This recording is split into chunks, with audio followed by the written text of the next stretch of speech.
বস গাড়িটাকে আপনার একটা সেলফি তুলি। মার্সিডিজ সেকেন্ড হ্যান্ড নাকি ফ্রেশ ইম্পোর্ট? দেখেন না আমার লোহার ঘোড়াটা, শখ করে কিনছিলাম সেকেন্ড হ্যান্ড। পেট্রোল চলে না, খাই অকটেন। এখন তো আবার তেলের সংকট। কি নাম তোমার? স্বামী। আমাকে আজকের মধ্যে একটা জায়গায় পৌঁছাতে হবে। তো আমার গাড়িটা তো নষ্ট হয়ে গেছে। তাইলে বস আমি কি ধাক্কা দেবো? ও এটা তো পুস্টার্ট। তোমার ওই লোহার ঘোড়াটা আমাকে দাও, তার বদলে এই গাড়িটা তুমি নিয়ে নাও। মানে মজা করতেছেন না নাকি সিরিয়াস সত্যি? কিন্তু বস আপনার এই নষ্ট গাড়িটা তো আমি নিবো। রাস্তায় যদি আমার পুলিশ আটকায় আপনি কি আমার বাঁচাইবেন? আপনাকে যে লোকেশনটা সেন্ড করেছি সেখানে সামি নামের একটা ছেলে আছে। গাড়িটা রিপেয়ার করে সামিকে দিয়ে দিবে, পেপারস ওর নামে হবে। গাড়িটা আজকে থেকে ওর। স্যার কি বলেন? কথা বলো। আপনার তো কপাল খুলে গেছে। একটা দিয়ে দাঁড়ান। থ্যাংক ইউ ভাইয়া। এই নাও। আচ্ছা বস একটা কথা জিজ্ঞেস করি, আপনি যেখানে যাচ্ছেন সেই জায়গার মূল্য কি আপনার গাড়ির চেয়েও বেশি? কি আছে সেই জায়গায়? ভালোবাসা। মাহিরা, জি স্যার। চলুন কফি খেয়ে আসি। স্যার হাতে এখন অনেক কাজ বাকি। কাজ পরে করা যাবে। আসি। রায়ান, আমি কিন্তু শুধু তোমার বাবা না, তোমার লাইফ কোচও। কি হয়েছে তোমার? মাহিরা চলে গেছে তাই না? তুমি জানো 25 বছর ধরে আমি এই অফিসটা চালাই। কে কাকে কফি খাওয়ায় সব আপডেট কিন্তু আমি পাই। তোমার হোয়াটসঅ্যাপে মাহিরার ঠিকানা দিয়ে দিয়েছি, গ্রাম, পোস্ট অফিস, থানা, ফুল ডিটেলস। গুগল ম্যাপেও মিলবে না এত পরিষ্কার। কি করবো এটা দিয়ে?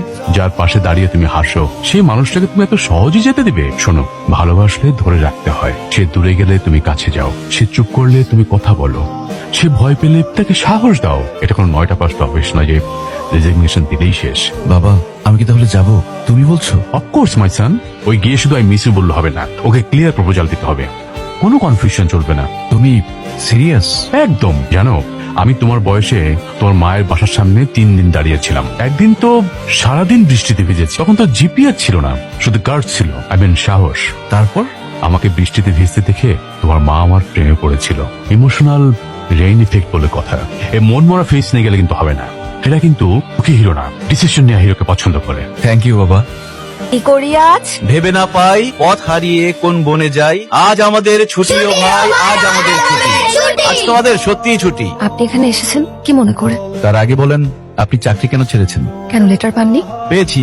আপনি তো রুলস ব্রেক করেছেন। চাকরি ছাড়তে হলে রিজাইন লেটার দিতে হয়, ইমোশনাল চিঠি না। ঠিক আছে, আপনি এখানে দাঁড়ান, আমি কাগজ কলম নিয়ে আসছি। আপনাকে একটা প্রপার রিজাইন লেটার দিয়ে দিচ্ছি। এরপর আপনি আপনার হাইওয়েতে, আমি আমার এই বটতলায়। ব্যাস। আমি জানি আপনি কেন পালিয়েছেন। আপনি আসলে আমার প্রেমে পড়ে গেছেন। সেটা সামলাতে না পেরে এখানে বটতলায় বাচ্চাদের কবিতা শেখাচ্ছেন। প্রশ্নই উঠে না। চোখে চোখ রেখে বলেন, কিছুই না। দেখুন, আপনার ওখানে চাকরি করার থেকে আমার কাছে এখানে এই বটতলার নিচে বাচ্চাদেরকে স্কুল করানোটা, ওদেরকে পড়াশোনা করানোটা অনেক বেশি গুরুত্বপূর্ণ। ওদের আমাকে দরকার। Good point. তাহলে এক কাজ করি, আমিও জয়েন করি, দুজন একসাথে পড়ালাম। আমি কিন্তু টিউশনিতে উস্তাদ, বিশেষ করে যারা ব্যাক বেঞ্চার তাদের উপর পিএইচডি করা আছে। দেখুন রাজ স্যার, এটা আপনার গুলশান বনানি না, এটা গ্রাম। এখানে ছেলে মেয়ে একসাথে ঘুরলে ড্রোন লাগে না, হাজারটা চোখ তাদের উপর নজর রাখে। অফিসে যে টক্সিক গসিপ হতো, এখানে সেটা মেম্বার মাতব্বর পর্যন্ত করাবে। আপনি দয়া করে এখান থেকে চলে যান।